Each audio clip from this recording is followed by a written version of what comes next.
Ela não carregou no ventre, mas carrega no peito. Ela não ouve mamãe com voz de criança, mas reconhece o chamado no latido, no miado, no olhar que brilha só para ela. Ela não troca a fralda, mas limpa a patinha. Não canta ninar, mas acalma com o toque.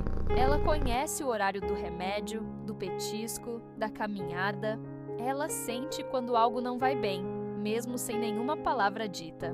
Ela é quem paga boletos de ração e consulta veterinária como se fosse escola particular. É quem levanta no susto de madrugada para ver se está respirando. Ela sabe que amor de mãe não depende de espécie.